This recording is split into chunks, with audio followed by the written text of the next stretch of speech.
اب یہ نوٹ کر لیجئے، ہدایت و ضلالت اس دنیا میں جو مختلف حالتیں انسان پر طاری ہوتی ہیں، یا نعمتوں کی بارش ہو رہی ہے، یا تنگی ہے، فقر ہے، احتیاج ہے، دنیاوی حیثیت ہے، وجاہت ہے، یا دنیا میں گمنامی ہے، کسنوی پرست کے بھیا کس تھی، کوئی آپ کا حال ہی نہیں پوچھ رہا کہ تم ہو کون، تمہارے منہ میں کتنے دانت ہیں، یا یہ کہ دنیا میں اقتدار کی کسی مسند پر انسان بیٹھا ہے، یا یہ کہ کوئی اس کے ہاتھ میں اختیار نہیں۔ یہ تمام جو حالات انسان پر طاری ہوتے ہیں، ان کے جواب میں جو طرز عمل فکری اعتبار سے اور عملاً انسان اختیار کرتا ہے، اس کے 4 درجے ہیں۔ پہلا درجہ ہے انتہائی گمراہی، ضل ضلالا بعیدا۔ وہ کیا ہے؟ اگر عزت ہوئی، نعمتیں ملی، فلاں دیوی یا دیوتا کی نگاہ کرم ہے، اس کی کرپا سے یہ ہو گیا، اور اگر کوئی تکلیف آ گئی، مصیبت آ گئی، معلوم ہوتا ہے کہ فلاں دیوی یا دیوتا ہم سے ناراض ہو گیا، یہ کالی دیوی کی طرف سے کوئی مصیبت آ گئی ہے، یا یہ کہ یہ لکشمی دیوی کی نگاہ کرم ہے کہ ہمیں دولت مل گئی ہے۔ یہ تو ہے شرک۔ شرک ہونے کے اعتبار سے یہ ہے ضل ضلالا بعیدا، انتہائی پستی۔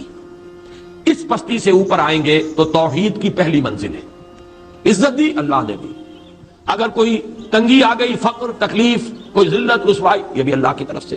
ایک اعتبار سے تو انسان ہدایت پر آ گیا، بڑی گہرائی تھی اس گندگی کی اور اس خباثت کی جو شرک جس کا نام ہے، اس سے انسان نکل آیا، نجاست سے۔ توحید تو ہے، لیکن ابھی اس میں اس کی گمراہی کا ایک ایلیمنٹ شامل ہے، اور یہ گمراہی سے جب تک آگے نہیں آئے گا، اوپر نہیں ابھرے گا، اس کا طرز عمل کیا ہوگا کہ ذرا کچھ مل گیا، عزت مل گئی، پھولے نہیں سما رہے، اب زمین پر قدم نہیں ٹک رہے، گردن اکڑ رہی، کہیں محرومی ہو گئی، کوئی تکلیف آ گئی، کوئی مشقت، فقر آ گیا، اب بجھ کر رہ گئے۔ ان دونوں کیفیات میں انسان کا پینڈولم جو ہے وہ ایکسٹریم کو جائے گا۔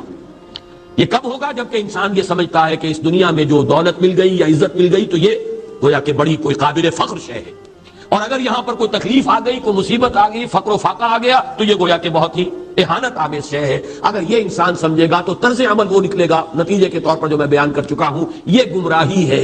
اس گمراہی سے نکلیں گے تو آپ کس مقام پر آئے؟ دوسری منزل ہدایت کی کیا ہے؟ نہ یہ عزت ہے نہ یہ ذلت ہے، دونوں حیثیتیں برابر ہیں کہ یہ امتحان ہے۔ اسی لیے ان دونوں آیتوں میں ایک لفظ قدر مشترک ہے، اذا مبتلاہ، فاما الانسان اذا مبتلاہ ربہ فاکرمہ ونعمہ۔ یہ بھی ایک ابتلا ہے، آزما رہا ہے اللہ، کبھی وہ دے کر آزماتا ہے، کبھی چھین کر آزماتا ہے، کبھی فقر و فاقہ سے آزماتا ہے، کبھی وہ کثرت دولت اور کثرت مال سے آزماتا ہے، کبھی وہ صحت دے کر آزماتا ہے کہ یہ قوت اور توانائی اور صحت جو میں نے دی ہے یہ اس میں کیا کرتا ہے، کبھی وہ مرض کے ذریعے سے آزماتا ہے کہ صبر کرتا ہے کہ نہیں کرتا۔ ہمارے لیے شکوہ اور شکایت تو اس کی زبان پر نہیں آ جاتی، نالا اور شیون تو نہیں آ جاتا، تکلیف جھیلتا ہے کہ نہیں جھیلتا، اس میں تحمل ہے کہ نہیں ہے، تو صبر کرتا ہے یا شکر کرتا ہے۔ یہ دونوں کیفیات در حقیقت اس اعتبار سے مساوی ہے، یہ بھی امتحان، یہ بھی امتحان۔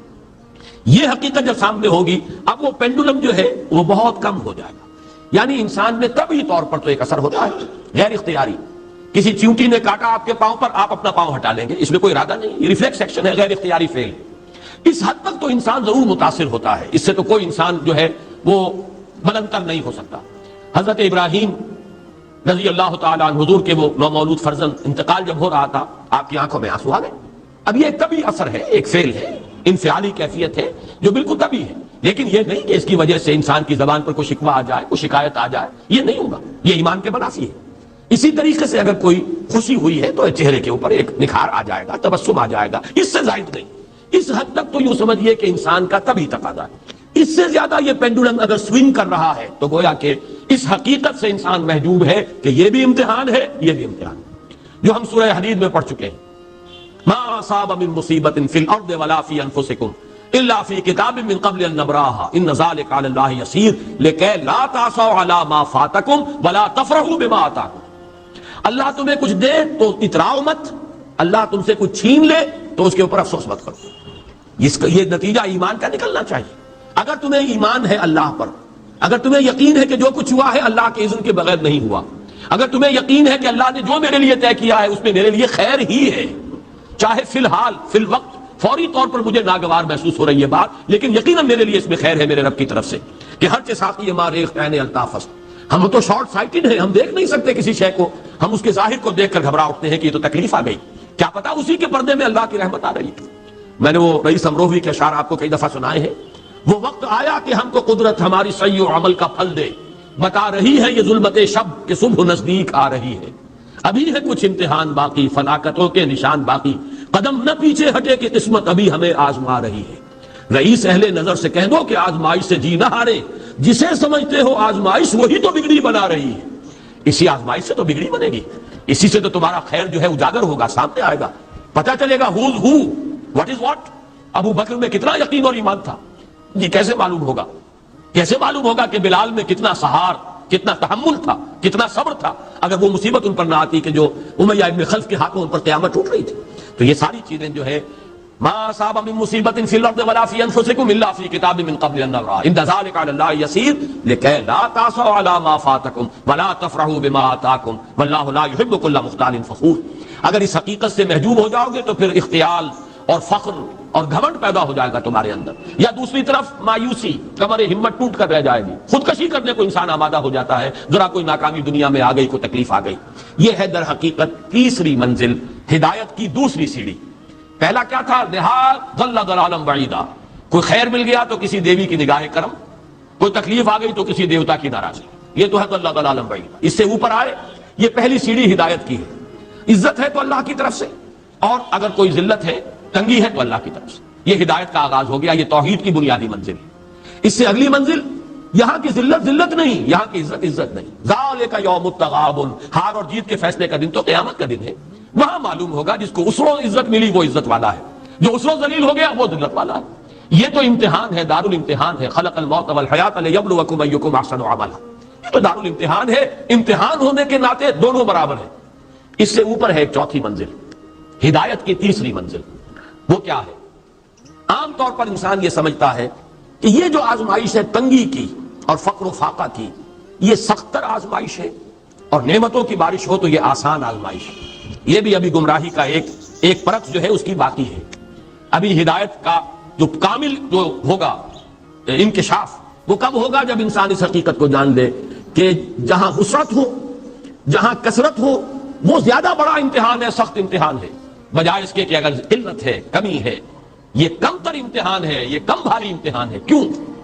کہ اگر آپ کے پاس کثرت ہے، آپ کے اندر غفلت پیدا ہو جائے گی، کثرت کا لازمی نتیجہ غفلت ہے، اور اگر قلت ہے، بمشکل گزارا ہو رہا ہے، تو اللہ یاد رہے گا، راتوں کو گڑ گڑائیں گے۔ آسائش میں اللہ کو بھول جانا زیادہ ممکن ہے، بلکہ متوقع ہے، اور تکلیف میں اللہ کا یاد آنا زیادہ متوقع ہے۔ اس میں انسان فریاد کرتا ہے، اللہ سے دعا کرتا ہے، تو کون سی چیز نتیجے کے اعتبار سے بہتر ہوئی؟ معلوم ہوا یہ امتحان جسے آپ ہلکا سمجھ رہے ہیں یہ سخت تر ہے۔ اگر اصل کامیابی قیامت کی اور آخرت کی ہے تو یہ امتحان زیادہ سخت ہے بنسبت اس امتحان کی، اگرچہ اس امتحان کی بھی ایک آخری شکل ہے جس کے بارے میں حضور نے فرمایا کاد الفقر ان یکون کفرا۔ لیکن عام حالات میں یہ سمجھ لینا چاہیے کہ یہ بھی امتحان، یہ بھی امتحان۔ لیکن اگر تنگی ہے، اس کے لیے بھی حدیث بڑی پیاری ہے، حضور نے فرمایا ما قل و کفا خیر مما کثر و الہا، اگر کم ہو لیکن کفایت کر جائے، ضرورت پوری ہو گئی، پیٹ کو جتنا درکار تھا جسم اور جان کا رشتہ برقرار رکھنے کے لیے اتنا مل گیا، نہیں کوئی کئی کورسز کے ڈنر کھائے ہیں، نہیں کوئی اس کے اندر جو ہے لذت ہے، لیکن یہ کہ بنیادی ضرورت پوری ہو گئی، کسی کے سامنے ہاتھ نہیں پھیلانا پڑا، کسی کے سامنے عزت نفس کو ہتھیلی پر رکھ کر پیش نہیں کرنا پڑا۔ ما قل و کفا، جو کم ہے لیکن کافی ہے، خیر وہ کہیں بہتر ہے اس سے مما کثر و الہا، جو ہو تو بہت لیکن اس سے غفلت طاری ہو جائے۔ الہاکم التکاثر، یہ تکاثر تو انسان کو غفلت کے اندر مبتلا کر دینے والی شے ہے۔ یہ ہے اصل میں کہ جس کے لیے تاریخی اعتبار سے نوٹ کر لیجئے واقعہ امام احمد ابن حنبل رحمہ اللہ، ان کی تاریخ کا، ان کی زندگی کا یہ واقعہ بہت ہی سبق آموز ہے۔ خلق قرآن کے مسئلے پر جب خلافت بنی عباس کے دوران ان پر تشدد ہو رہا تھا، مارا جا رہا تھا، جیل میں تعذیب، پرسیکیوشن، وہ مار ماری جا رہی تھی جس کے بارے میں آتا ہے کہ اگر ہاتھی کو بھی وہ مار ماری جاتی تو وہ بھی بلبلا اٹھتا۔ اس وقت کبھی ان کی آنکھوں میں آنسو نہیں آئے، ایک صبر اور ثبات اور استقلال کا پہاڑ کھڑا جھیل رہا۔ پھر وہ حکومت تبدیل ہو گئی، اب وہ جو خلیفہ وقت ہے وہ خود اس مسئلے میں ان کے ہم خیال ہیں، اب انہیں جیل سے تو نکال دیا گیا۔ اس کے بعد یہ کہ ایک وقت آتا ہے کہ دارالخلافہ سے اشرفیوں کی ایک تھیلی لے کر ایک شخص آتا ہے کہ یہ خلیفہ نے آپ کو ہدیہ بھیجا ہے، نذرانہ ہے، اس پر رو پڑے اور یہ عرض کیا بارگاہ خداوندی میں، پروردگار میں اس آزمائش کے قابل نہیں ہوں، یہ آزمائش کہیں سخت ہے، یہ سنہری آزمائش، وہ پہلی آزمائش، اس کو ریزسٹ کرنا جو ہے، ٹیمپٹیشن کو ریزسٹ کرنا، یہ کہیں مشکل ہے اس پرسیکیوشن اور اس تشدد کو برداشت کرنے سے۔ تو یہ خاص طور پر یہ نمایاں نشان ذہن میں رکھیے۔ تو ان آیات میں کہ جو نہایت اہم ہے یہ دو آیتیں قرآن مجید کی، بظاہر سوال آتا ہے کہ اس میں حرج کی کون سی بات ہے؟ اللہ تعالیٰ معز ہے، اللہ تعالیٰ مذل ہے. تعز من تشاء وتذل من تشاء بیدک الخیر، یہ سورہ آل عمران میں آیت آئی کہ نہیں آئی؟